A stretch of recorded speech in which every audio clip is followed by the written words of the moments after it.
Hello दोस्तों, आप सभी का स्वागत है मेरे यूट्यूब चैनल पर। आज की कहानी है मिथ्या गर्व का परिणाम। समुद्र तट के किसी नगर में एक धनवान वैश्य के पुत्रों ने एक कौवा पाल रखा था। वह उस कौवे को बार बार अपने भोजन से बचे अन्न देते थे। उनकी जूठन खाने वाला वह कौवा स्वादिष्ट और पौष्टिक भोजन खाकर खूब मोटा हो गया था। इससे उसका अहंकार बहुत बढ़ गया।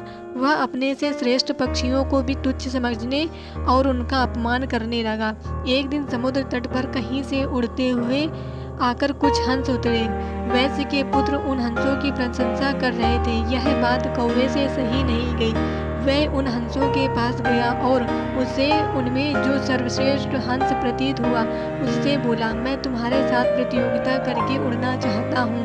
हंस ने उसे समझाया, भैया हम तो दूर दूर उड़ने वाले हैं। हमारा निवास मानसरोवर यहाँ से बहुत दूर है। हमारे साथ प्रतियोगिता करने से तुम्हें क्या लाभ होगा? तुम हंसों के साथ कैसे उड़ सकते हो? कौवे ने गर्व में आकर कहा, मैं उड़ने की 100 गतियाँ जानता हूँ और प्रत्येक से 100 योजन तक उड़ सकता हूँ। उड़ीन, औड़ीन, प्रणीन, डीन आदि अनेकों गतियों के नाम गिनाकर वह बकवादी कौवा बोला, बतलाओ इनमें से तुम किस गति से उड़ना चाहते हो?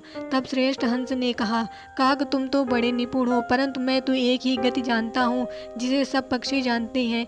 मैं उसी गति से उड़ूंगा। गर्वित कौवे का गर्व और बढ़ गया। वह बोला, अच्छी बात, तुम जो गति जानते हो उसी से उड़ो। उस समय कुछ पक्षी वहां आ गए थे।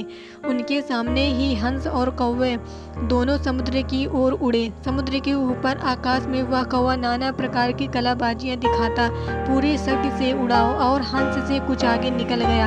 हंस अपने स्वाभाविक मंद गति से उड़ रहा था।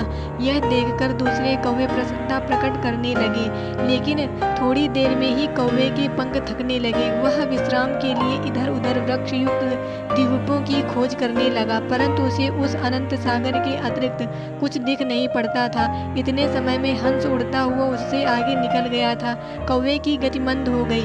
वह अत्यंत थक गया और ऊंची तरंगों वाले भयंकर जीवों से भरे समुद्र की लहरों के पास गिरने की दशा में पहुंच गया। हंस ने देखा कि कौवा बहुत पीछे रह गया है तो रुक गया। उसने कौवे के समीप आकर पूछा, काक तुम्हारी चोंच और पंख बार बार पानी में डूब रहे हैं, ये तुम्हारी कौन सी गति है?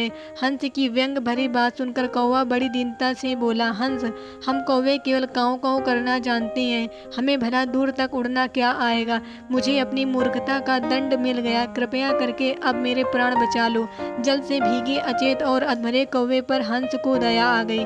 पैरों से उसे उठाकर हंस ने उसे पीठ पर रख लिया और उसे लादे हुए उड़कर वहां आया जहां से दोनों उड़े थे। हंस ने कौवे को उसके स्थान पर छोड़ दिया।